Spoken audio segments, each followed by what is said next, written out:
it is indeed a very happy Monday for all the fans of Indian cricket, as the women in blue have registered a comprehensive 7-wicket win against England in the first ODI away from home. And guess what? It is about to get even better, as we at cricket.com have started a new segment called What's Up with Women's Cricket, where we talk about everything surrounding women's sport every Monday at 8 p.m.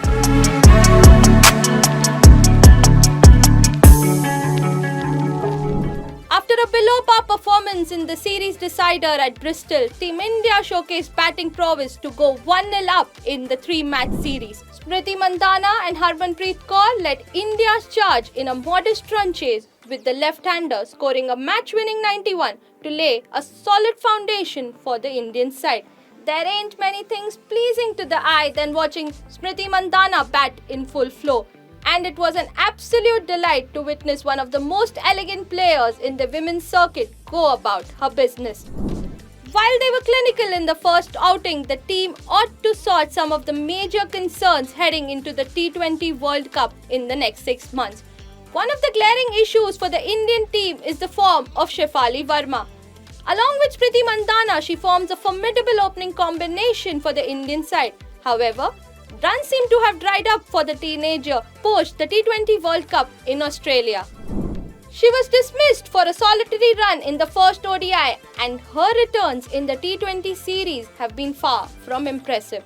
Oppositions have worked out on a plan to keep her quiet would be an understatement, as they have time and again bowled short and targeted her body, leading to her downfall. A detailed analysis of the graph helps us understand that Shefali has scored only 438 runs in 21 innings at an average of 20.85, which is the second worst among openers with a minimum of 15 innings since the T20 World Cup in 2020. With the wickets in South Africa assisting pace and bounce, Shefali ought to work on her back foot play in order to succeed. While scores of 14, 20 and 5 in the 3 outings do not do justice to her talent, she and the team management will be well aware of her crucial role in maximizing the power play as the road to the World Cup beckons. Another area of concern for the Indian team heading into the T20 World Cup is the batting position of Deepti Sharma. The crisis batter of the Indian side has time and again bailed the team out of the challenging situation. However, the team management have failed to zero down on her batting position, as she's batted from number 3 to number 9 in the 69 T20I matches she's played thus far. In the absence of Jemimah Rodrigues, India opted to use Hemlata at number 3 for the series.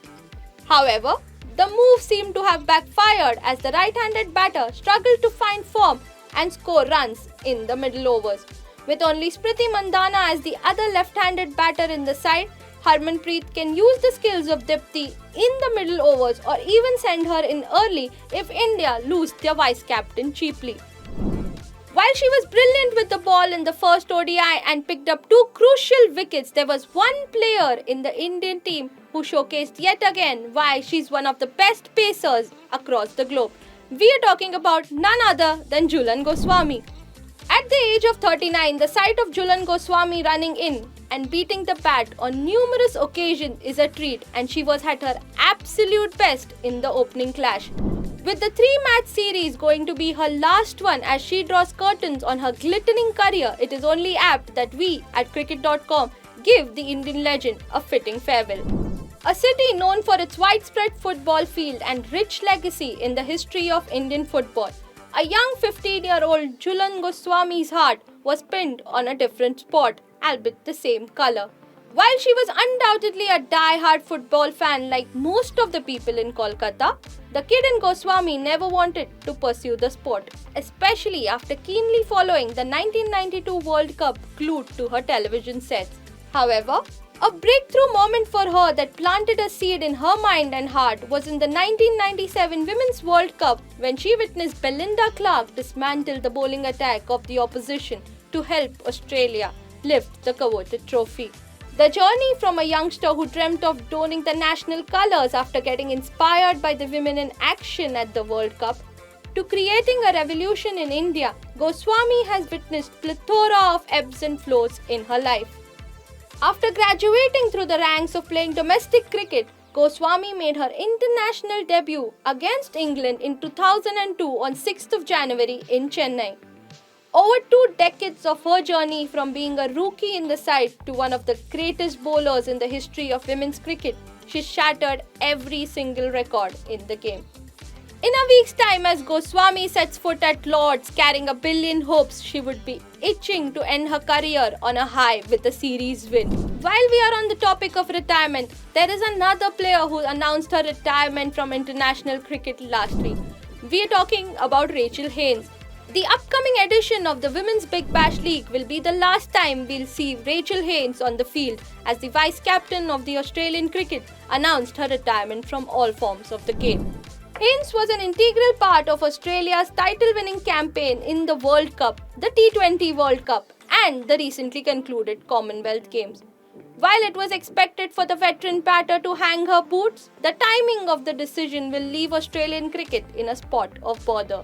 With Meg Lanning taking an indefinite break to focus on her mental health, Australia are suddenly without their captain and their vice-captain as they head into the rebuilding phase for the 2025 World Cup. There ain't any doubt that Australia have a plethora of experienced players in Elise Perry, Alyssa Healy or Megan Shute. However, they do not boast of leading a national side, especially without the support of Lanning and Haynes.